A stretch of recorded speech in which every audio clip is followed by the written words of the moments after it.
그래서 저번에 했던 거 짧게 요약하고 넘어가 볼게요. 그 당시에 말씀드렸던 게, 저한테 엄청 크게 다가왔던 게 이 대출 태도 지수가 고점을 찍고 내려온 부분이 좀 인상 깊었는데, 요것 때문에 어지간하면 나스닥 쇼치지 말라는 얘기를 많이 했었고, 물론 이렇게 꺾여서 내려와도 은행 대출은 계속해서 하락하고 있는 추세입니다. 그리고 무엇보다 TGA가 6월부터 시작해서, 그러니까 부채한도 이슈 끝나고 나서부터 계속 국채 발행하면서 TGA 잔고를 쌓고 있었는데, 그거를 이게 9월이 12월 9일이니까 한 50일 정도? 한 달 넘게 TGA가 방출로 돌아선 상태이기 때문에 유동성이 시장으로 계속 공급이 되고 있어서 나스닥 쇼치지 말라. 이 두 가지를 가지고 말씀드렸었고, 지급준비금이랑 S&P 500이랑 유사성이 되게 높은데 지급준비금이 RRP가 빠지면서 지급준비금 쪽으로 자금이 흘렀고 S&P 500도 오를 것 같으니까 쇼치지 말라 그랬고, 제가 했던 게 삼성전자가 평단이 요랬네요. 그러니까 오늘만 봐도 한 2% 정도 올랐던데, 원래 제가 연말에 이걸 보고 삼성전자에다가 좀 크게 베팅을 했던 건데, 이때 남아있던 게 지금 2,700인데 제가 원래 처음에 투자할 때 이거 한 더블 정도였어요. 그래서 5천에서 6천 사이를 들고 있다가 다 손실 처리하고 정리를 했습니다. 그리고 이제 이 장기채 들고 있던 거는, 이게 제가 이자를 두 번인가 세 번 받았으니까 한 3개월 정도 들고 있었는데 수익은 8.5에서 마무리하고 다 정리를 했고요. 이거 인버스 들어갔던 거는 결국에는 손실 처리를 했죠. 제가 원래 4.2에서 반등이 올 줄 알았는데 파월이 FOMC에서 갑자기가 아니죠. 제가 FOMC 관련해서도 한번 하고 싶었는데, 원래 그 전 FOMC에서 11월에 FOMC 할 때 파월이 좀 이상하다라고 제가 말했던 부분을 기억하실지 모르겠네. 기자가 물었었어요. 야, 인플레 아직 미시간 기대 인플레 보면은 4%가 넘게 나오고 있는데 기대 인플레가 이렇게 높은데 너 어떻게 생각하냐 물었더니 파월이 갑자기 거기다 대고, 아, 그거 미시간 기대 인플레는 좀 부정확한 자료야 라는 식으로 오히려 데이터를 부정하는 듯한 말도 안 될 정도로 스탠스가 180도 변했다라고 말씀을 드렸었어요. 11월 달에.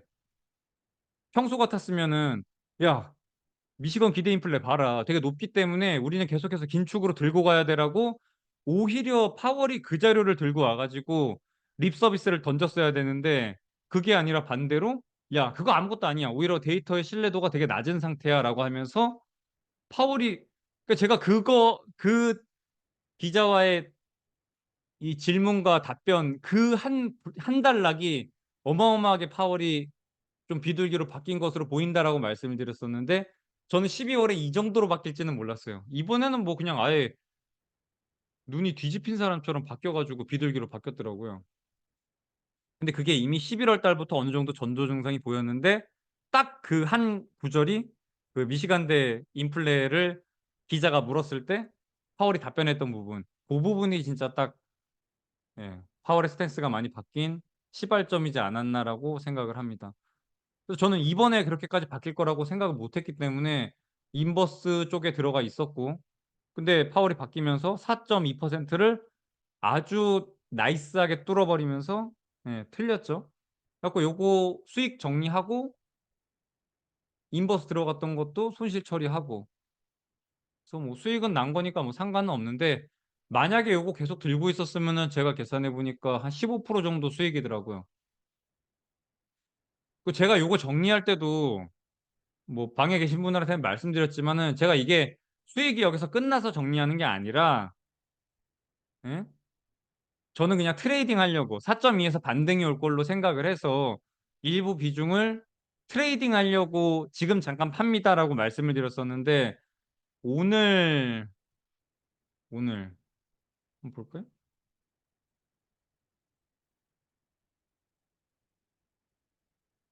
이게 어딨어? 현금 80명, 투표 참여가 140명인데 현금이 80명이에요. 이거 내 에이스 들고 있으라니까 이걸 왜 다 현금으로 바꾼 거예요? 이해를 못하겠네. 그러니까 저는 몰랐는데 이렇게까지 저를 따라다닐 거라고 생각을 못했어요. 그래서 제가 몇 번을 말씀드렸잖아요. 저는 트레이딩 하려고 이거 파는 거니까 계속 들고 있으라고, 그냥 트레이딩 자신 없는 분들은. 아니, 트레이딩 하려고 팔았던 건가? 네, 그래서 이거는 아무튼 오늘 엄청 의외라고 생각했어요. 제 포지션을 계속해서 노출시키는 게 형들한테 좋지 않을 수도 있겠다라는 생각을 했어요, 오늘. 그래서 그거는 좀 생각을 해볼게요. 아, 이게 뭐야? 현금. 제 에이스 이거 들고 있으라 그랬잖아요, 장기채. 그냥 들고 있는 게 맞았어요.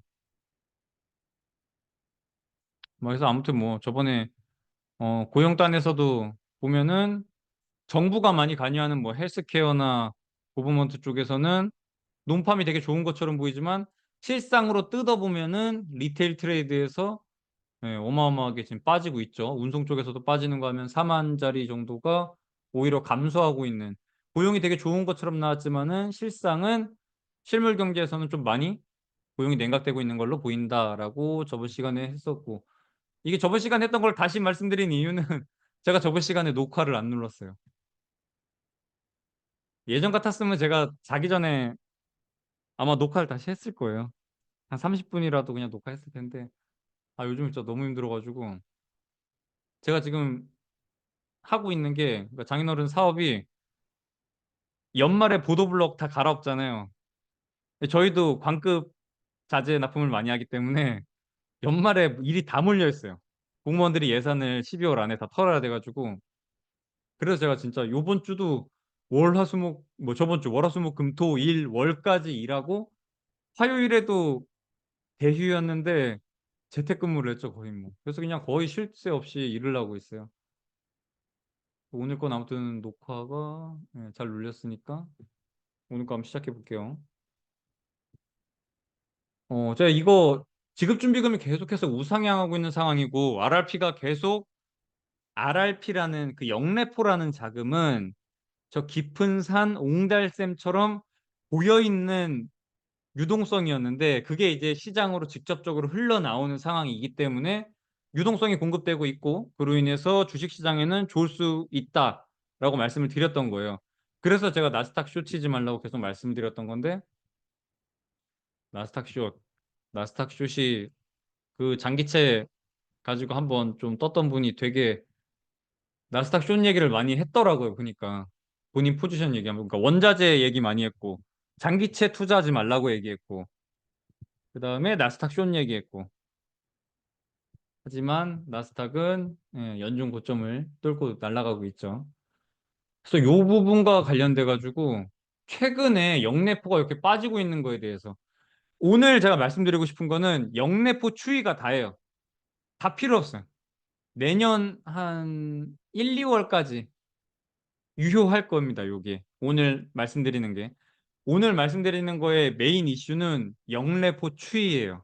우리가 봐야 되는 거는 최근에 TJ 기준으로 이게 쭉 한번 설명을 드려볼게요. TJ가 6월 달부터 이걸 쌓기 시작했어요. 쭉 해서. 그래서 6월 달 기준으로 봤을 때 TJ 잔고는 플러스 7천억 정도가 쌓였고, 영래포는 6월 기준으로 했을 때 1조 5천억 정도가 빠졌어요.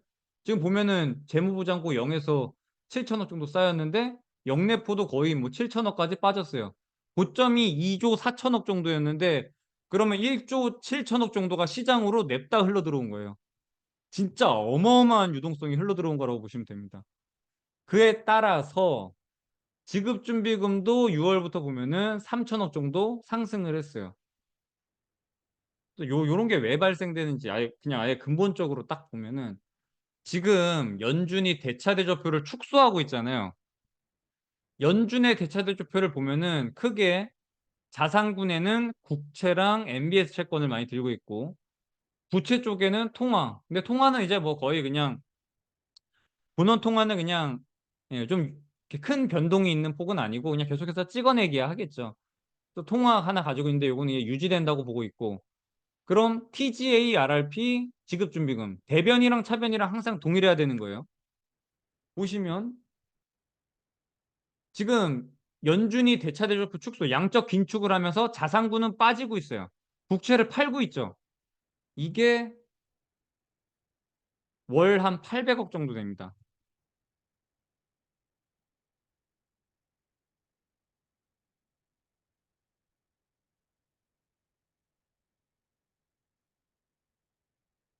마이너스 800억.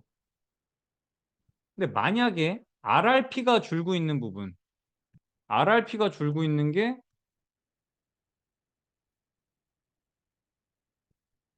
뭐 플러스로 뭐 1200억이다. 아니, 여기 줄고 있죠, 지금. 마이너스로. 동일하게 줄어야 되는데 이거 국채 쪽에서 지금 매도가 800억 정도가 지금 나오고 뭐야 국채랑 엠베스 더해서 800억 정도가 자산군이 줄고 있는데 그에 맞춰서 부채 쪽에서도 뭔가가 줄어야겠죠. 근데 RRP가 지 혼자서 그거보다 더 많이 줄고 있어요. 그럼 반대로 어딘가에서 플러스가 생기면서 자산군에서 마이너스 800 되는 부분을 부채 쪽에서 이걸 맞춰줘야 될 거 아니야 마이너스 800으로. 그래서 지급준비금이랑 TGA 쪽으로 플러스 400을 맞춰줘야 돼요.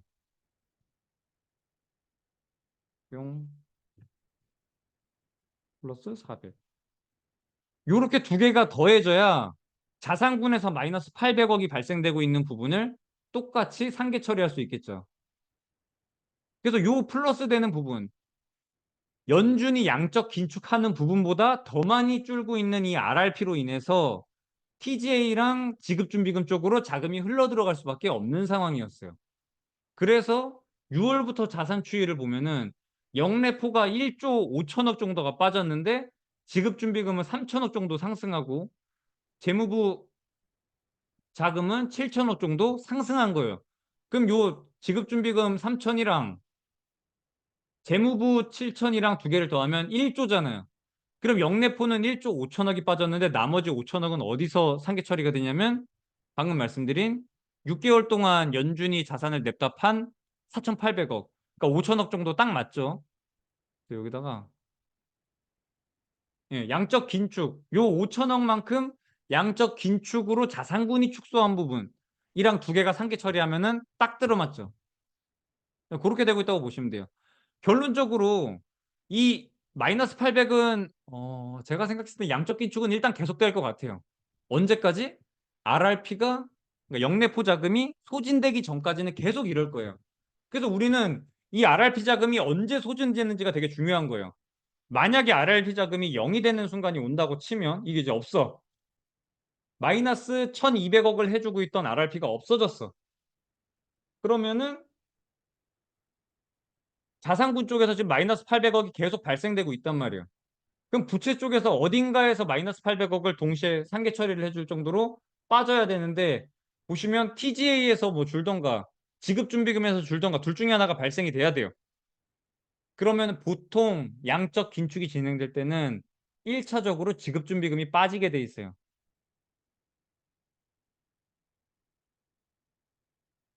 예, 녹화하고 있습니다. 예, 해서 지급준비금이 먼저 빠지게 되는데 지급준비금은 요 앞에서도 말씀드렸지만 일단 주식이랑도 굉장히 이 유동성이랑도 굉장히 관련이 되어 있는데 무엇보다 중요한 거는 이거 제가 차트를 안 들고 왔네. 지급준비금과 GDP 이게 중요한 부분이에요. 이 비율이 일정 수준 이하로 내려가면 은행의 유동성에 문제가 생긴다. 왜냐하면 이 지급준비금은 예, 그뭐 뱅크런이라 그러는데 예금자들이 갑작스럽게 뭔가 돈을 인출할 때 그걸 대비하기 위한 자금인데 이 비율을 맞추기가 어려워져요. 지급준비금이 계속해서 하락하는 부분이. 그래서 뭔가 지급준비금이 GDP 대비해서 뭐 몇 퍼센트 이하로 내려가면 예, 은행의 그러니까 금융위기 쪽인 거죠. 경기 침체와 금융위기는 아예 다른 얘기예요. 근데 지급준비금이 그렇게 급격히 하락하다 보면 금융위기가 올 수도 있다. 금융위기랑 경기 침체는 전혀 다른 얘기입니다. 둘은 전혀 아예 독립적인 거라고 생각하시면 돼요. 해서 이 RRP가 언제 소진되는지가 굉장히 중요해요. 지금 현 상황이. 근데 보시면 그 RRP가 지금 왜 이렇게 빠르게 2조 4천억을 고점을 찍고 내려오고 있는지를 봐야겠죠. 그래서 요 대초대조표가 아니라 RRP.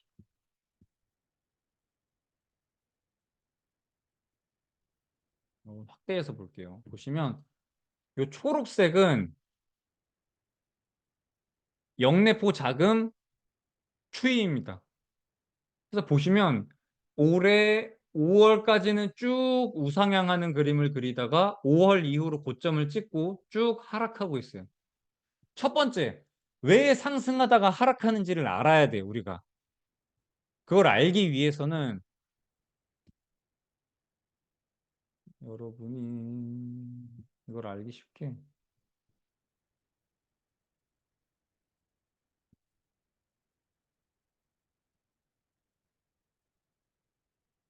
빨간색은 1개월물 금리,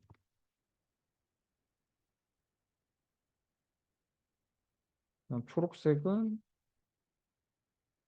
영내포 자금.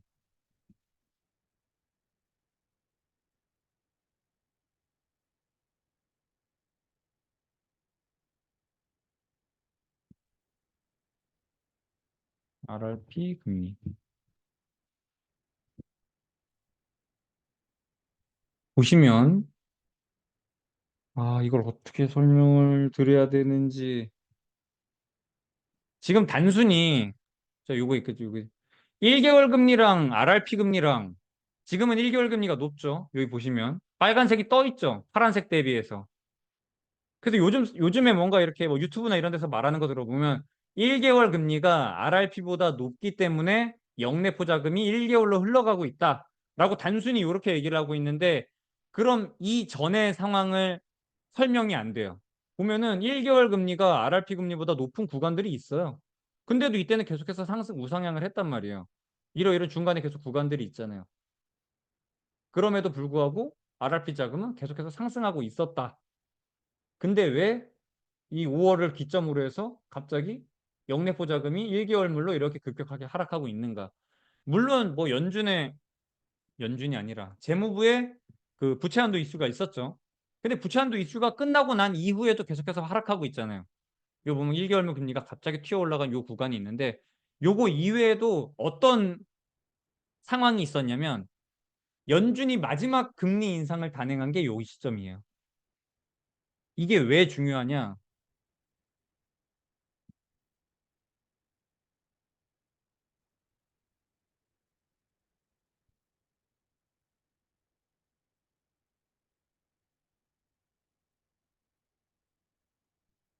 1개월 채권을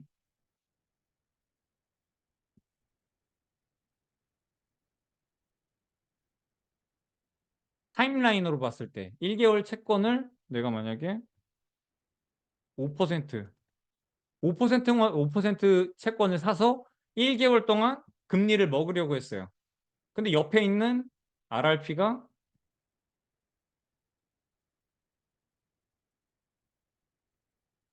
4.9%인데 한 주 뒤에 FOMC가 예정되어 있어요. 요 동일한 시점에 내가 이제 같이 판단을 하는 거예요. 1개월짜리 금리가 지금 5%고 RRP 금리가 4.9라서 어떻게 보면 1개월 동안의 자금 운용을 생각했을 때는 1개월짜리 채권을 사는 게 맞는 것 같은데 하필이면 일주일 뒤에 FOMC가 예정이 되어 있어요. 근데 금리 인상이 어느 정도 확실시되고 있는 상황이에요. 그게 여기죠. 요 구간, 금리 인상기 구간. 금리 인상하는 시기에는 이게 FOMC가 끝나고 나면 RRP 금리가 한 50bp 정도 또 오를 것 같은 상황인 거예요. 좀 그래서 동일하게 1개월이 지났을 때 FOMC가 끝나고 나면 이게 한 50bp 정도 올라서 5.5%가 될 예정이에요. 그럼 내가 요 시점에 이 동일한 시점에 내가 자산을 투자한다고 하면 RRP 쪽에다 넣는 게 유리하겠어요? 1개월짜리 금리를, 1개월짜리 채권을 지금 사는 게 맞겠어요? 아래쪽이 훨씬 더 좋죠? 한 주만 버티면, 4.9로 한 주만 버티면 FOMC가 지나고 나면 어차피 50bp가 올라가면서 RRP 금리도 올라갈 거고,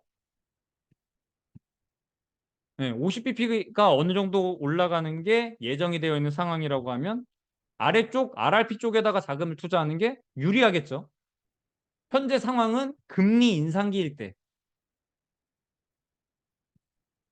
요 금리 인상 시기일 때는 지금 말씀드리는 것처럼 보통 FOMC가 6주 단위로 시작을 하니까 그래서 여기를 보면은 요 앞에 구간에 당장은 RRP 금리가 이 뭐야 1개월 금리보다는 낮아 보여도 어차피 6주마다 진행되는 FOMC에서 계속해서 금리 인상이 어느 정도 예정이 되어 있기 때문에 이러한 상황으로 인해서 1개월짜리 채권보다는 RRP 쪽에다가 계속 자금이 쌓이고 있던 거예요. 그게 요 시기, 금리 인상 시기,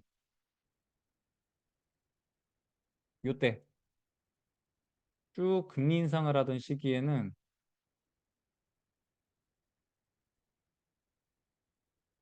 요 구간에서는 RRP 쪽에다가 돈을 넣는 게 유리했는데 지금 여기 부분 더 이상 이제 금리를 안 올릴 것 같아. 금리 인하 시기, 금리 동결 시기 정도로 합시다. 동결이야. 그럼 아까 말씀드린 대로 FOMC가 굳이 일어나더라도 추가적인 추가 금리에 대한 혜택을 딱히 없을 것 같은 상황이 돼버린 거예요. 그럼 지금 4.9%인데 앞으로도 4.9%인 거예요. 이럴 거면 1개월짜리 채권을 사는 게 나은 거죠. 물론 지금 높긴 하지만 지금 요 채권을 사는 요 시기에 1개월짜리 채권이 높긴 하지만 중간에 FOMC가 있음에도 불구하고 어차피 안 오를 것 같단 말이야.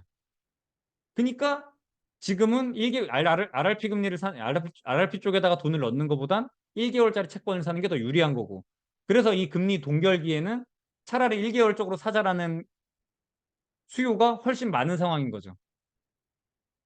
이게 구분을 해야 돼요. 금리 인상기에는 왜 이 들쑥날싹 뭐가 이 왔다 갔다 하고 있는데 RRP 자금으로 계속 쏠렸고 지금은 1개월 금리가 조금 더 높은데 왜 이 영내포 자금이 이렇게 급격하게 빠지고 있는지. 그래서 여러분이 앞으로 이 RRP 자금이 시장으로 계속해서 유입이 된다는 가정. 그러니까 1개월 금리가 RRP 금리보다 더 높다면 앞으로 이제 추가적인 금리 인상은 사실상 이번에 파월이 잠재웠죠. 끝났어요, 이제. 더 이상 금리를 더 올린다라는 생각은 이제 머릿속에서 지우면 돼요. 얼마나 더 지금의 고금리를 높게 가져갈 것인가. 그러니까 기간에 대해서 생각을 해야 되는 거예요. 1단계인 금리 인상은 끝났고 지금의 이 높은 금리를 얼마나 오래 유지할지인 2단계에 접어든 거예요. 3단계는 금리 인하. 그렇게 보시면 됩니다. 지금은 금리 동결기이기 때문에 1개월 금리는 계속해서 오르락내리락 하겠죠. 요 보시다시피. 지금은 1개월 금리가 RRP 금리보다 높아서 다행이긴 한데 만약에 이 RRP 자금이 다 소진되기 전에 RRP 금리랑 1개월물 금리랑 역전이 됐어. 그러면 또 굳이 사람들이 1개월 쪽에다가 자금 수요가 쏠리지 않겠죠.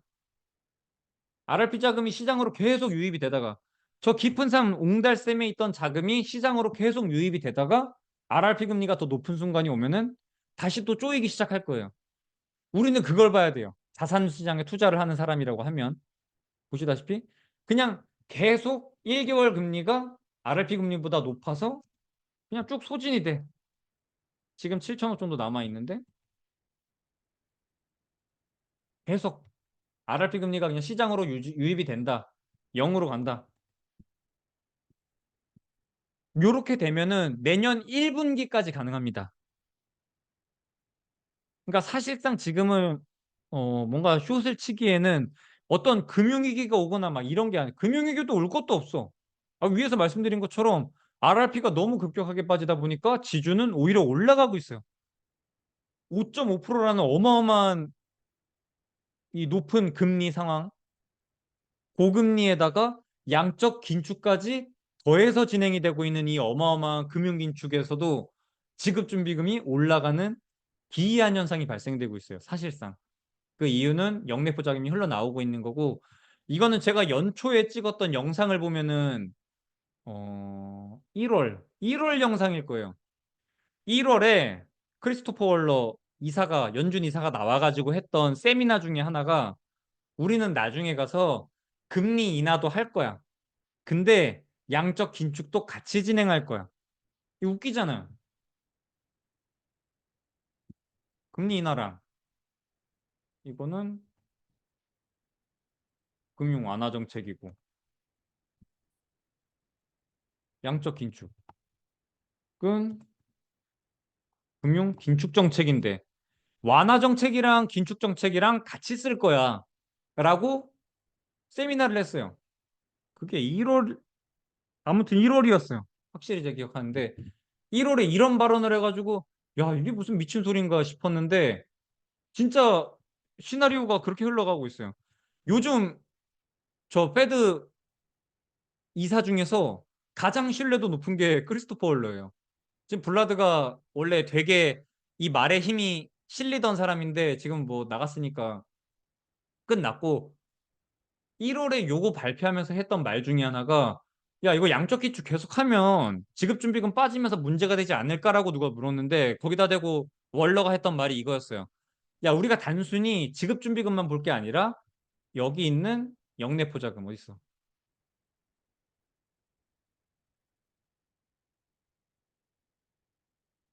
연준의 대차대조표 부채 쪽에 보면은 RRP라고 있는데 이것도 그냥 우리가 시중에 돌아다니는 유동성을 인플레 때문에 여기다가 시중에 있는 유동성을 흡출을 하기 위해서 만들었던 요건데 여기다가 지금 쌓인 돈이 어마어마하게 많다.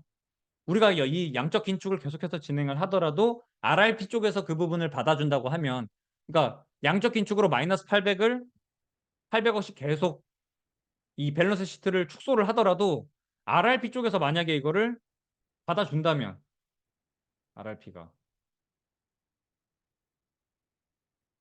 RRP 혼자서 이걸 받아준다면 지급준비금을 훼손시키지 않고서도 양적 긴축을 계속해서 진행을 할 수 있다라고 말을 했는데 실제로 그렇게 되고 있는 거죠. 지금 보면은 영내포 쪽에서 다 받아주고 있어요.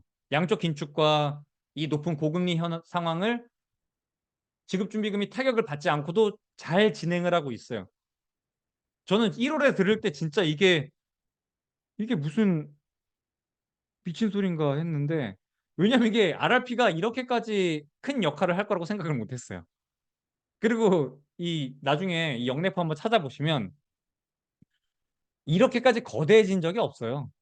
2조 4천억이라는 어마어마한 돈을 흡출하는 요 상황. 그래서 이 영내포가 어떻게 작용할지를 고전 경제학에서는 사실 뭔가 말씀을 드리기가 어려웠어요. 저도 그때는 무슨 말인지 몰랐는데 이제 여기까지 와가지고 1월에 했던 그 세미나 발표가 이 12월에 와가지고 보니까 진짜 원로가 말했던 대로 흘러가고 있습니다. 근데 원로가 했던 말 중에 또 하나, 그 당시에 했던 말 중에 하나가 요게 있습니다. 요게. 금리 인하도 진행하면서 양적 긴축도 계속 같이 진행을 할 거야. 라고 말을 했습니다. 그래서 저는 제가 생각했을 때는 양적 긴축이 중단되는 거는 조금 더 딜레이 되지 않을까 싶어요. 그냥 자연스럽게 만약에 영내포 다 소진이 되는 게 지금 상황대로 하면은 4월, 5월 정도예요. 지금 속도대로라면. 그러면은 4월, 5월에 가서도 당장 문제가 되는 게 아니라 지금 보시다시피 지급준비금이 계속 상승하고 있잖아요. 지급준비금이 내년 4월까지 상승한다라고 쳤을 때, 그 뒤부터는 이제 RRP가 끝났어요. 만약에 내년 1월 뭐 4월에 한번 가정해봐요. 마이너스 800억을 어디서 받아줄 건가? 이제 지급준비금에서 빼올 거예요.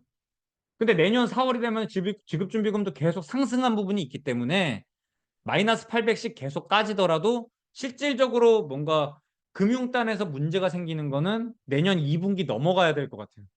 그러면 실질적으로 양적 긴축을 중단하는 순간이 오는 거는 내년 3분기까지는 가야 되지 않을까라고 생각을 하고 있습니다. 제가 당초에 예상했던 거 대비해서는 되게 멀리 딜레이 된 건 맞아요. 저는 지급준비금이 이렇게 올라갈 거라고 전혀 생각하지 못했어요. 이거는 제가 틀린 부분, 확실히. 신기하네요. 지금 생각해도. 양적 긴축이랑 고금리 상황을 이렇게 유지하고 있는데 지급준비금이 이렇게 올라갈 거라고는 전혀 생각하지 못했어요. 근데 지급준비금이 올라가고 있는 부분은 이렇게 양적 긴축을 800억씩 하고 있음에도 불구하고 오히려 이 뭐야 영내포 쪽에서 마이너스 1200억으로 그럼 플러스 400억을 만들어줘야 되는데 이 지급준비금이랑 PGA 쪽에서 이걸 다 받아주면서 그런 상황입니다. 그래서 향후에 우리가 뭔가 자산시장을 투자하는 데 있어서 참고해야 되는 부분은 이 금리 추이 뭐 있어? 1개월 금리랑 RRP 금리랑 언제 역전이 되는가? 근데 이게 또 골 때리는 게 최근에 재무부가 자금 차입을 그러니까 뭐야 재정증권 발행하는 걸 보면은 10월쯤에 그 뭐야 6월, 7월 요때 10년물 금리 엄청 올라갔었죠. 우리가 이제 하다 하다 재무부의 이 자금 조달 계획까지 보는 그런 상황이 되어 있는데 그거 발표할 때마다 장기채로 우리가 많이 발행할 거야라고 했더니 발작을 했었죠. 10년물이 5%까지 가는 그런 상황이 왔었는데 최근에 발표한 거 보면 4분기 조달 계획 보면은 바꿨어요. 다시 초단기물로 바꿨어요. 빌로 조달하는 걸로 바꿨습니다. 그러면서 어떻게 보면은 1개월물 금리가 높은 거를 유지하는 데 있어서 재무부도 큰 역할을 했죠. 단기물로 많이 발행한다는 얘기는 단기 채권이 시장에 많이 풀린다는 얘기고 그럼 당연히 값이 싸지겠죠. 값이 싸진다는 얘기는 금리가 올라간다는 얘기고. 그래서 1개월물 금리가 높은 거를 유지하는데 재무부도 사실상 한몫했다. 그래서 요게 언제 역전되는지가 자산시장에 투자하는 데는 조금 중요할 것 같고 그냥 계속해서 그냥 자연스럽게 소진이 된다고 했을 때는 내년 1분기 끝나고 나서까지 그때까지 영내포 자금으로 버틸 수 있고 실질적으로 지급준비금에 이 마이너스 800이 타격을 주는 거 마이너스 800이 타격을 주는 거는 2분기 넘어가야 될 것 같습니다. 해서 내년 7, 8월 정도까지는 가야 지급준비금에서 뭔가 문제가 생기면서 QT를 뭐 중단하니 많이 하는 상황이 될 것 같습니다. 그래서 아무튼 요즘 제가 가장 신뢰하고 있는 뭔가 이런 메신저는 월러이사예요. 저는 이렇게 될지 전혀 생각하지 못했습니다. 저는 1월에 그분이 세미나 했을 때 저는 솔직히 좀 헛소리라고 생각했어요. 근데 실제로 그런 식으로 다 자금이 흘러가고 있어요. 해서 제가 지금 들고 있는 자금 투자 현황은 한 3억 정도가 그냥 공모주 계속 돌리고 있어요. 다 팔고 지금은 아무것도 포트에 들어있지 않습니다. 그리고 이거는 연금 계좌인데 아까 말씀드렸다시피 제가 만약에 그냥 그 6천억, 7천억인가요? 네, 그거 그냥 들고 있었으면 아마 14%, 16% 정도 수익이었을 거예요. 근데 항상 그렇지만 저 지나간 거에는 솔직히 아예 관심이 없어요. 그때도 뭐 8% 해가지고 600억, 600만 원인가 500만 원 먹었으면 뭐 잘했죠 뭐. 연금 계좌에 있는 요 2천만 원만 그냥 에이스 국채 투자한 상황이고 요거는 그냥 냅둘 거예요. 전혀 신경 쓰고 있지 않습니다. 그리고 제가 트레이딩 한다고 팔았는데 제가 생각했던 것보다 훨씬 빠르게 4.1을 뚫고 내려와서 지금 3.9인가 그렇죠. 그래서 지금은 사실 반등용 구간으로 보고 있어요. 그래서 굳이 추가 매입, 그러니까 다시 매입할 생각은 없습니다. 그래서 그냥 당분간은 내년 초까지는 그냥 공모주만 돌리고 예금으로 그냥 넣어놓을 생각입니다. 그렇다고 또 뭐 길게 뭐 또 몇 달짜리 예금 그런 거 들 건 아니고 1개월짜리 예금을 들던가 아니면 뭐 1개월짜리 채권을 사던가 할 계획입니다. 그리고 제가 지금 보고 있는 자산군 중에 하나는 2차전지 인버스 보고 있고요. 2차전지 인버스가 2만 1,000원까지 왔던데 2만 원까지 오면은 그때부터 슬슬 매입해서 가져갈 생각입니다. 일단 뭐 정리를 해보면 RRP 쪽에서 계속해서 훨씬 많은 마이너스가 발생되고 있기 때문에 그거를 상쇄시키기 위해서 지급준비금이 올라가고 있고 지급준비금이 올라감에 따라서 주식시장에는 굉장히 좋아 보인다. 그래서 함부로 숏 때리지 말아라. 라는 거 하나 있었고 이 RRP 금리와 1개월물 금리 추이가 이 RRP 자금의 방향을 결정하는데 주요할 것 같은데 보시다시피 1개월물 금리가 RRP보다 계속해서 높다고 하면 내년 1분기까지는 그냥 뭐 별다른 이슈 없이 좀 좋게 뭐 어느 자산 시장이든 간에 좋게 흘러갈 것 같다. 근데 만약에 중간에 RRP 금리가 갑자기 튀는 상황이 온다고 하면 그 부분은 좀 예, 주의를 해야 될 것 같다. 이 정도일 것 같습니다. 그래서 뭐 서두에서도 말씀드렸지만은 RRP 추이가 현재 자산 시장에는 가장 중요한 부분입니다. 예, 그래서 뭐 재투자는 뭐 이런 상황이고 예, 오늘 세미나 여기까지고 질문 있으시면 해주시면 되겠습니다. 아, 그리고 유튜브는 안 할 거예요, 이제. 제가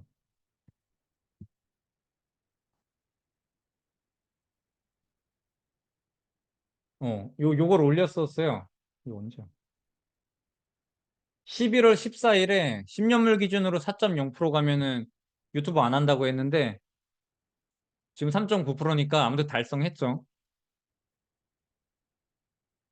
그냥 이건 제 혼자만의 그냥 책임감 같은 거였어요. 제가 아무래도 장기채 얘기를 많이 했었고 4.0%가 돼야 뭔가 그래도 여러분이 뭐 좀 수익이라도 난 다음에 제가 유튜브를 접는 게 맞을 것 같아서 요때까지는 계속 하려 그랬는데 생각보다 너무 빠르게 내려와가지고 그래도 뭐 이렇게 세미나 하는 거 공유할 장소는 있어야 되기 때문에 유튜브는 뭐 열어놓긴 할 거예요. 근데 광고나 뭐 이런 거 다 없앨 거고 예, 그렇게 진행할 생각입니다. 질문. 인플레 잡고 올까 봐 선제적으로 금리 내리면 제2의 버블장이 올 수 있다고 생각합니다. 그러니까 지금 말씀하시는 게 인슈어런스 컷, 그 뭐라 그래요, 이거? 보험성 금리 인하 그런 건데 인플레이션의 가장 나쁜 상황이 사실 자산이에요. 부의 효과. 자산 시장이 이렇게 올라가면은 나 돈 많은데라고 생각하면서 돈 많이 쓰게 되잖아요. 그게 인플레한테는 되게 안 좋아요. 그래서 솔직히 연준 입장에서는 뭐 위기가 와봤자 뭐 얼마나 오겠어요. 자산 시장의 어느 정도 조정은 패드 입장에서도 그렇게 나쁘지 않다고 생각하고 있어요, 저는. 그러니까 지금처럼 이렇게 또 날뛰기 시작하는 거는 사실 인플레 측면에서 봤을 때는 2차 스파이크가 올 수 있는 부분이 있기 때문에 그렇게 좋은 상황은 아니에요. 어느 정도 조정이 오는 거는 패드도 충분히 용인할 거라고 저는 보고 있습니다.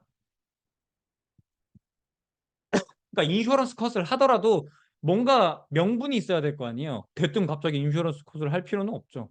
그리고 무엇보다 인플레이션이 다 잡았다라고 생각하기에는 3%도 되게 높은 수준이에요. 목표치로 하고 있는 2% 대비 1%포인트 높은 건데 제가 늘 말씀드리지만 마지막 그 1%포인트는 경기 침체를 끌어내려서 의도적으로 소비 파괴를 일으켜서 아마 그 1%를 2%로 맞추지 않을까라고 저는 보고 있습니다. 그 저번 시간에 엔화 투자 말씀해 주셔서 제가 좀 부정적으로 본다고 살 거였으면은 152엔 150엔 뚫고 올라갔을 때 그때 샀어야지. 이제 와가지고 145까지 왔더니 또 막 엔화 또 막 빵댕이 들썩들썩 하던데 쌀 때 사요, 쌀 때.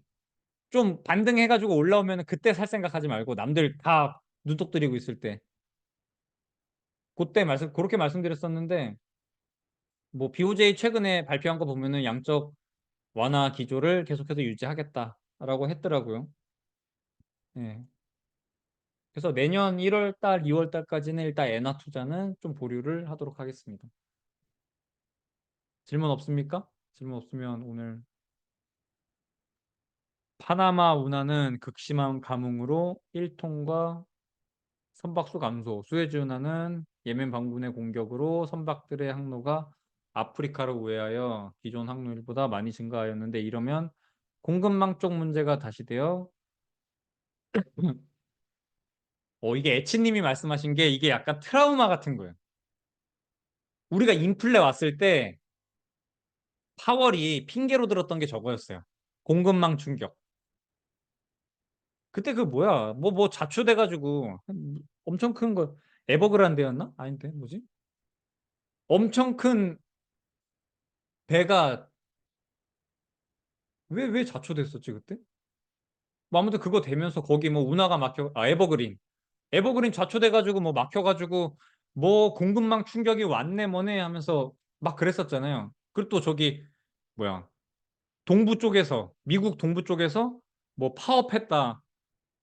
뭐 선박을 뭐 실어서 날라도 그거를 나를 운전기사가 없다. 막 그런 얘기하면서 공급망 충격을 되게 강조하면서 현재 인플레가 공급망 충격에서 온 겁니다. 라는 식으로 파월이 핑계를 많이 댔었는데 그때도 말씀드렸고 이 2년 내내 저는 인플레 원인을 M2의 증가, 그러니까 통화량이 급격하게 증가했기 때문에 인플레가 왔다라고 저는 그렇게 보고 있잖아요. 그래서 애치님이 말씀하신 이 질문은 사실 파월이 그때 그 가스라이팅 했던 게 아직 남아 있어가지고 지금의 이 공급망 충격이 예, 인플레를 다시 자극하지 않을까라고 말씀하시는 건데 저는 전혀 그렇게 보고 있지 않습니다. 저번에도 말씀드렸지만 M2는 너무나 빠른 속도로 잘 줄고 있기 때문에 저처럼 화폐 예, 수량설 가지고 말씀하시는 분들이 있다고 하면 예, 지금의 이 사건 때문에 그렇게 뭐 인플레가 다시 자극이 될 거다라고 전혀 생각하고 있지 않습니다. PF 뉴스가 많이 나오고 있는 상황에서 미국 증시가 신고가 쓰고 올라가면 우리나라 부동산도 6개월, 1년 안에 다시 튈 가능성도 있어 보입니다. 이거는 우리나라랑 미국이랑 조금 별개의 상황인 건데 물론 뭐 우리나라도 금리가 많이 내려오긴 했죠. 근데 우리나라는 장기 금리가 아니라 단기 금리 쪽에서 많이 연동이 되어 있고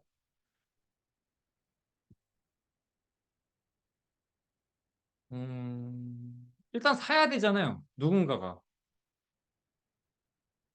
제가 우리나라 그 21년도에 부동산이 미친 듯이 그 올라갔던 이유 중에 가장 큰 이유로 제가 생각하는 그 가격 상승의 가장 큰 원인으로 꼽고 있는 것 중에 하나가 그러니까 수요층이 땡겨진 거예요.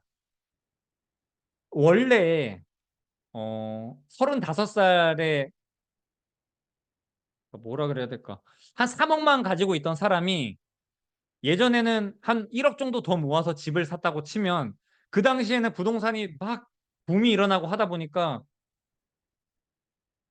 그러니까 갑자기 땡겨온 거예요. 얘가 1, 2년 정도 더 일해가지고 돈을 번 다음에 샀어야 되는데 통상적으로 그 시기에는 갑자기 1, 2년 정도 더 일해서 샀어야 되는 친구들이 갑작스럽게 다 집을 사러 가버린 거예요. 그러니까 걔네가 원래 1, 2년 뒤에 수요자로서 존재했어야 되는데 그 사람들이 미리 집을 사는 바람에 한동안 집을 사는 수요가 좀 비지 않을까라고 저는 생각하고 있습니다. 그러니까 수요가 있어야 되잖아요. 수요가. 당연히 금리에 절대적으로 하고 있는 거 저도 동의는 합니다. 근데 현재 분양가가 일단 너무 말이 안 돼. 뭐 24평 이런 거 막 7억, 7억? 7억을 어떻게 사 도대체? 대기업 다니는 두 명이서 결혼해가지고 7억 집 사서 시작한다고? 제가 2, 3년 전에, 2, 3년이 아니라 이 회사 입사 롯데케미칼 초에 보통 24평 요 의왕이나 뭐 수원이나 이런 데서 사면은 한 4, 5억이었어요. 근데 그게 다 막 8, 9억 올라가 있었잖아요. 그러니까 집을 살 수가 없어요, 지금. 수요층이 없다고 제가 보기에는. 이 부동산 관련돼 가지고도 원래 한번 얘기를 했어야 되는데 저는 그러니까 21년도에 한 2년 정도 더 돈을 번 다음에 샀어야 되는 사람들이 그 당시에 갑자기 수요층으로 등장을 하면서 어마어마한 부동산 상승이 나왔고 그 사람들이 이미 샀기 때문에 한동안 1, 2년 정도 비지 않을까 수요층이 저는 그렇게 보고 있습니다. 그 두 번째로 애초에 분양가 자체가 너무 말도 안 되게 비싸요. 그걸 어떻게 그 300 둘이 만나가지고 350 둘이 만나가지고 어떻게 사요 그거를? 근데 저는 수요 자체가 굉장히 줄 거기 때문에 저는 어렵다고 보고 있습니다. 부동산은. 그래서 내년에 문제가 되지 않을까 싶어요. 그 제가 당장 일하고 있는 회사가 아까 말씀드린 그 관급이 건축 쪽이에요. 근데 당장 건축 쪽에 지금 저희 매입 채권 회수율만 보더라도 너무 안 좋아지고 있고 같이 일하고 있는 동종사 업계에 있는 다른 회사 사장님들이랑 뭐 이렇게 얘기를 해봐도 너무 줄고 있어요. 너무. 분양도 안 돼. 그 종합건설사가 우리 같은 이렇게 하도를 주는 거죠.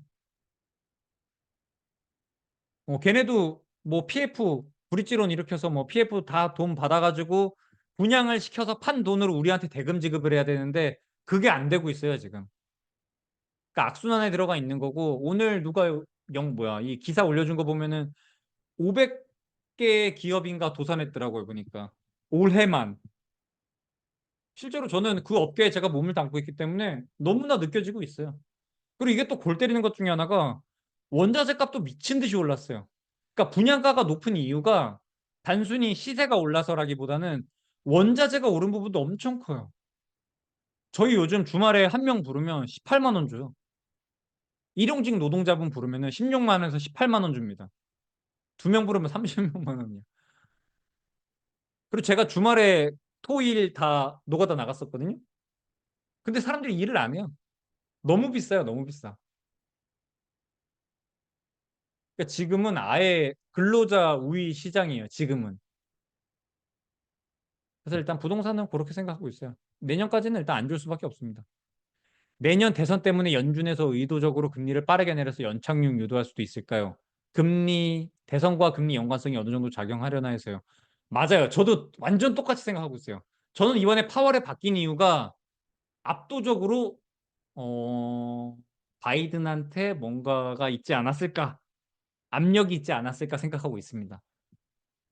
99%. 그러지 않고서야 지금의 이게 너무 말도 안 돼요. 파월이 저렇게까지 돌 이유가 없었다고 생각하고 있어요. 그래서 저는 당연히 내년 대선을 의식해서 이런 식으로 좀 스탠스의 변화가 있지 않았을까라고 생각하고 있습니다. 인플레가 지금 보면은 그렇게 잡힌 상황은 아니에요. 저 3%에서 안 내려오잖아, 지금. 그러니까 저는 앞으로 3%에서 그냥 계속 어느 정도 머물 거라고 보고 있어요. 근데 그걸 파월도 저랑 비슷한 지표들 볼 텐데 뭐 딱히 갑자기 인플레가 뭐 2%로 내려온다. 그걸 기대하기는 좀 어렵지 않을까 싶습니다. 근데 이렇게까지 비둘기로 돌변한 이유는 내년 대선을 어느 정도 고려했다라고 보고 있습니다. 저도. 그러니까 아까 말씀드린 모든 게 다 들어맞고 있는 거예요. 금융정책도 돌아섰고 또 현 정권인 재무부 쪽에서도 장기채 금리가 아니라 단기채로 많이 발행을 하면서 단기 금리를 올렸고 단기 금리를 올렸더니 RRP 자금이 1개월물로 쏠리면서 RRP가 시중으로 흘러 들어왔고 그에 따라서 뭐 있어? 지급준비금이 올라가면서 시장의 유동성이 풀렸고 S&P 500도 보시다시피 주식도 상승하고 있고 그러니까 모든 박자가 지금 현 정권과 파월과 금융정책과 재정정책이 다 톱니바퀴처럼 잘 맞물려서 움직이고 있어요. 보면은 TGA 이렇게 10월까지 잘 쌓고 있다가 시장이 조금 흔들리니까 지금까지 쌓았던 자금을 벌써부터 풀고 있잖아요. 보시면 이게 한 8천억인가 쌓았다가 천억 달러 정도를 두 달 만에 풀었어요. TGA 잔고도. TGA도 풀어, 영래포도 풀어. 그러니까 지금 이 모든 왁구가 다 맞아 들어가고 있어요. 그래서 제가 증시를 좋게 봤던 거예요. 파월의 갑작스러운 선제적 금리 인하 스탠스 이유가 궁금하네요. 요거는 방금의 답변으로 가름하겠습니다. 두 번째, 방출된 RRP가 국채 매입 자금, TGA 잔고 채우기로 사용된 것 같은데 재무부는 해당 잔고를 선거용으로 직접적으로 사용할 가능성이 있는지 그러면 증시 버블로 인한 2차 인플레 가능성이 여러분 이게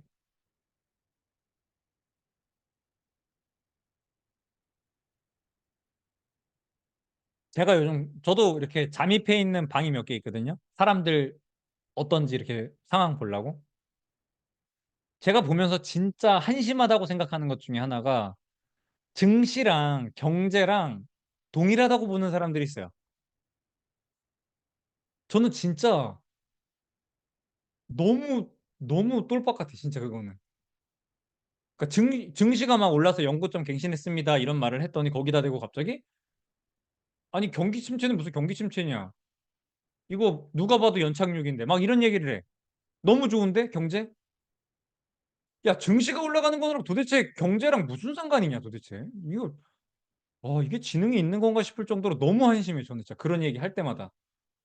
증시랑 경제랑은 전혀 별개의 얘기예요.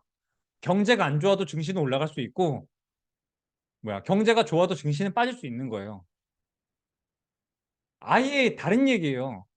아니, 경기 침체가 왔으니까 부양책을 해가지고 증시가 올라가는 거잖아요. 코로나가 왔더니 부양책을 써서 증시가 미친 듯이 올라갔던 거잖아요. 경제랑 증시랑은 전혀 상관관계가 없어요. 이거는 진짜 적어도 제 거 유튜브 구독하시는 분들이면은 진짜 아우 어디 가서 이런 진짜 무식한 소리 안 했으면 좋겠어요, 진짜. 증시랑 경제랑은 증시가 좋으니까 경제가 좋다? 이건 진짜 너무 한심한 소리다. 진짜 제가 올해 들었던 말 중에 제일 무식한 소리예요. 10년물 금리가 3.87인데 과매도 구간으로 보시나요? 네, 저는 그러니까 종국에는 그렇게 내려가긴 할 건데 속도가 너무 빠르니까 그렇게 보고 있습니다. 그래서 저는 지금 정도면은 3.8까지 오면은 무조건 뭐야 인버스 사러 들어가긴 할 거예요. 너무 과도해서 과매도가 아니고 과매수겠죠. 10년물 채권. 내년 미국 대선용 금리 인하의 높은 가능성과 더불어서 한국도 총선용 금리 인하 가능성이 어느 정도 있다고 보시는. 한국은 금리 인하 저는 거의 0% 보고 있습니다. 0%. 0%. 대선이 아니라 저 총선 있죠, 우리나라도. 총선 전에 금리 인하를 한다? 그러면은 정부가 한국은행에다가 압력을 넣었다는 건데, 0%.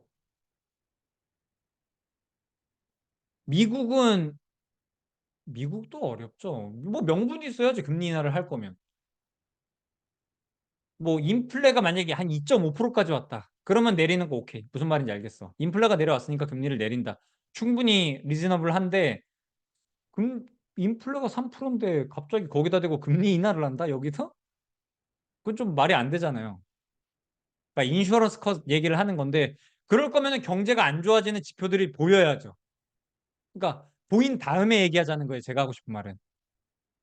제가 그 뭐야 예? 그 양반 장기채에 대해서 되게 안 좋게 얘기했던 그 양반도 지금 다 완전 틀렸잖아요. 지금 뭐 7%가니 뭐 그딴 소리 했었는데 뭐 2차 스파이크가 오니 막 그런 말 했던 거 제가 그러니까 2차 스파이크가 올 수는 있는데 제가 그분이 헛소리라고 했던 이유가 그분이 M2를 들고 왔잖아요. M2가 지금 너무 올라왔기 때문에 2차 스파이크가 올 거다라고 얘기를 했는데 아니 M2가 이렇게 급격하게 줄고 있는데 여기다 대고선 2차 스파이크가 온다라고 얘기하는 거는 논리가 로직이 맞지 않는다라고 말씀드렸던 거잖아요. 그러니까 저는 제가 그 부분에 대해서 그분의 로직을 비판하는 거지 2차 스파이크는 올 수도 있어요. 근데 저는 그분의 로직이 전혀 맞지 않다고 보고 있는 거고. 그러니까 제가 지금도 뭔가 인슈어런스 컷 할 수도 있어요라고 말을 하려면 어떤 리즈너블한 논거들이 있어야 되는데 아직까지 발표되고 있는 경제 지표 상으로는 뭐 경기가 되게 안 좋아서 금리를 미리 인하합니다. 리즈너블 하죠.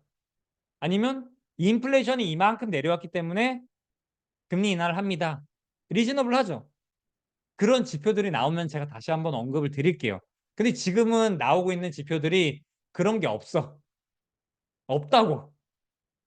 이런 상황에서 제가 뭐 무당도 아니고 뭐 좀 그렇잖아요. 여러분도 어디 가가지고 그런 말은 들을 필요가 없어요.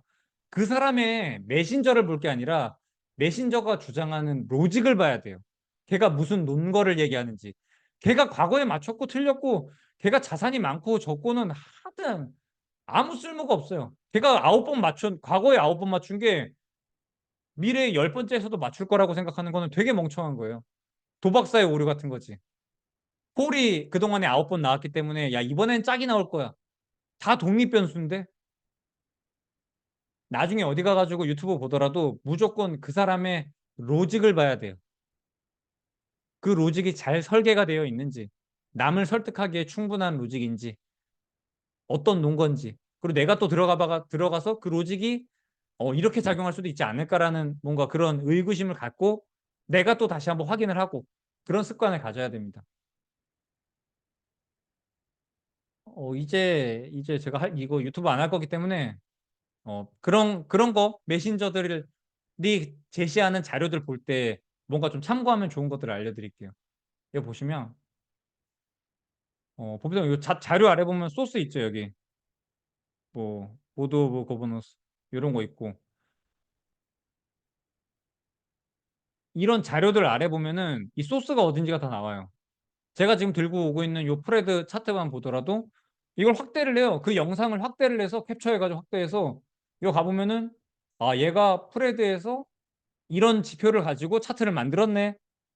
그럼 나도 똑같이 들어가가지고 이걸 만들어서 요 X축, Y축을 가지고 뭐 좀 더 확장도 시켜보고 줄여도 보고 그 메신저가 말했던 게 여기만 엄청 확대했어. 있어. 자르기. 걔는 여기만 들고 와. 여기를 이만큼 확대해가지고 이게 이렇게 늘리면은 이 변동폭이 되게 작은 것처럼 보여요. 그러니까 내가 직접 만들어 보는 게 중요해요. 뭔가 자료가 있을 때 이렇게 확대하면은 이거 다 있잖아. 여기. 똑같이 쳐봐요. 자료를 똑같이 만들어서 한번 확인을 해보세요. 제가 오늘 뭐 들고 온 거는 뭐 딱히 뭐 다른 자료가 없는데 제가 보통 인플레 관련된 자료 들고 오면은 다 출처를 적어 놓긴 합니다. 그래서 그 출처를 똑같이 따라 들어가서 본인이 직접 확인하세요. 데이터는 왜곡시키기가 되게 쉬워요.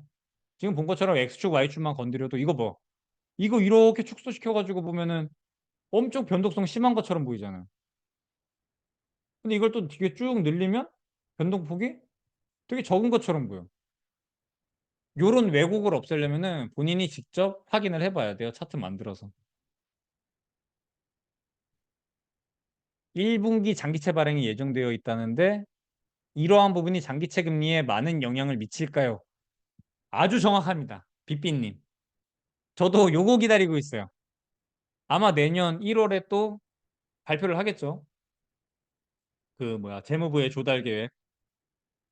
제가 생각했을 때는 장기채 발행이 불가피하지 않을까 싶습니다. 그래서 제가 추가로 장기채를 다시 한번 매입하는 때가 된다고 하면 아마 그때일 것 같아요.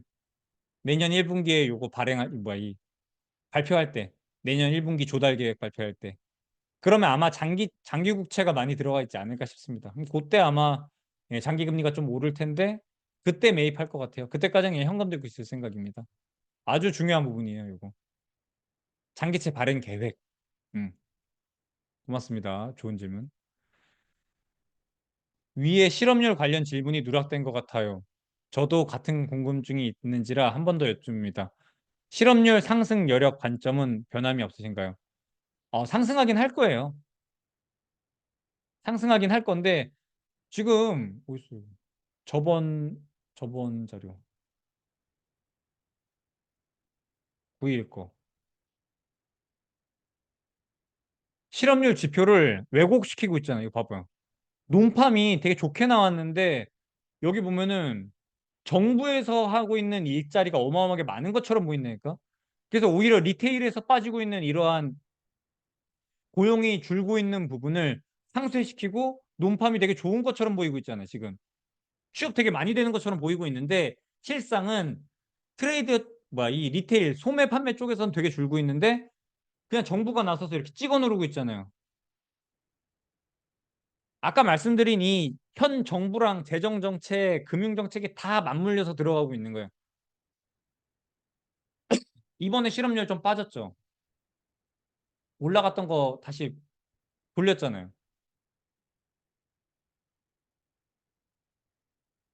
실업률이 올라가긴 할 텐데 이렇게 마사지가 들어오면 올라가기가 어렵다는 거죠. 졸트가 12월 6일에 이전치 예측치 대비 많이 떨어졌는데 5% 갔던 10년물이 조금 내려가는 모멘텀으로 작용했던 것으로 기억하는데 다음 달 발표된 수치가 이전치 예측치 대비 줄어든다면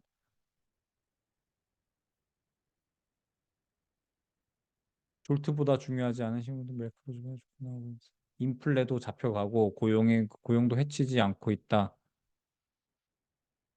그러니까 최근에 나오고 있는 기사를 보면은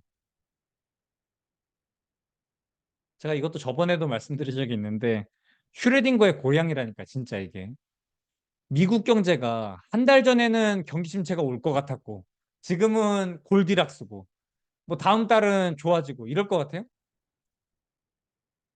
그러니까 어떤 절대적인 정말 신이 뭔가 그걸 측정한다고 했을 때 미국의 현 경제 상황을 진짜로 사람들이 막 이렇게 평가하는, 응? 이 고양이는 죽었는지 살았는지 모르는데 그걸 해석하는 사람들이 거기다 대고 야 골디락스다, 경기십체다, 연착륙이다.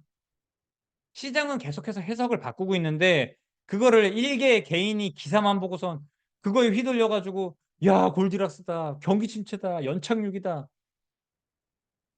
저는 진짜 그거 볼 때마다 이거 왜 이렇게 되게 무식해 보여요 솔직히.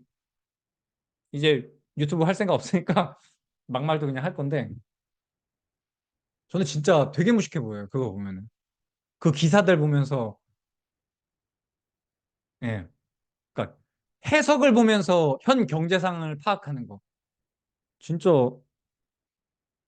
그 흐름에 그 기사들이 맨날 그렇게 말하는 거에 이리 휘둘렸다, 저리 휘둘렸다 하는 거 보면은 그거 하루 이틀도 아니고 그거를 보면서 맨날 그러고 있는 거 보면 되게 무식해 보여요. 그냥. 그러니까 그냥 저는 아예 보질 않아요. 그냥 아예 안 봐요. 어차피 요즘 경제 지표들 얼마나 잘 발표해 주는데 그거 가지고도 내가 해석할 수 있는데 굳이 신문 기사를 본다? 나도 해석할 수 있는데 뭐하러 그 일개 기자가 나보다 잘할 것 같지 않다고 생각해요 저는. 그래서 이런 거는 그냥 보지 마세요. RRP 소진 시점이 미국 대선을 고려했다고도 볼 수 있을까요? 저는 어느 정도 재무부랑 뭐 패드랑 다 동조해가지고 움직이고 있다고 보여집니다. TGA도 벌써 보세요. TGA도 시장 딱 안 좋아질 것 같으니까 9일 거네. 10일 거. 이봐 여기 딱 TGA 그에 맞춰서 딱 증시 안 좋아지니까 바로 그냥 TGA 쌌던 거 딱 쓰고 있죠. 이거 지금부터 쓰기 해가지고 내년 1분기까지 쓴다고 치면은 당분간 증시는 좋지 않을까요? 저는 내년 1분기까지는 일단 이러나 저러나 엎어치나 매치나 좋을 거라고 보고 있어요. 근데 여러분이 항상 생각해야 되는 거는 모든 낙관론자가 말하는 것에서 전제로 깔고 있는 것 중에 하나가 금융단에서 위기가 발생하지 않는다가 그냥 100% 모든 사람들이 다 깔고 얘기하는 거예요. 언제든 그거는 변수, 리스크로 작용할 수 있는 부분입니다. 그래서 우리는 계속 그거를 트래킹을 해야 된다.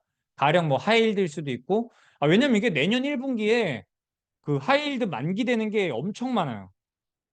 그냥 많은 게 아니라 몇 조 단위로 지금 존재하고 있습니다. 그 만기하는 게. 지금의 이 고금리 상황이 직접적으로 타격을 가하는 게 내년 1분기, 2분기에 집중되어 있어요. 그 만기 도래하는 게. 그래서 그거는 또 어떻게 될지가 좀 미지수긴 하네요. 그걸 아마 롤오버 해야 될 텐데 시장에서 롤오버 얼마나 잘 될지 미지수예요. 그건 이제 내년 가서 좀 뭔가 지표가 나오면은 그때 가가지고 얘기합시다. 하이힐드 지금 뭐 검색해도 뭐 높지도 않을 거예요. 오늘 여기까지 하겠습니다. 목 아프네. 수고하셨습니다. 그리고 아무튼 뭐 유튜브는 안 할 거예요, 이제. 다 그 광고 내릴 거고 그냥 이렇게 회의하는 거 가끔씩 올려서 여러분이랑 뭐 소통하는 정도로 하도록 하겠습니다. 수고하셨습니다. 빠잉.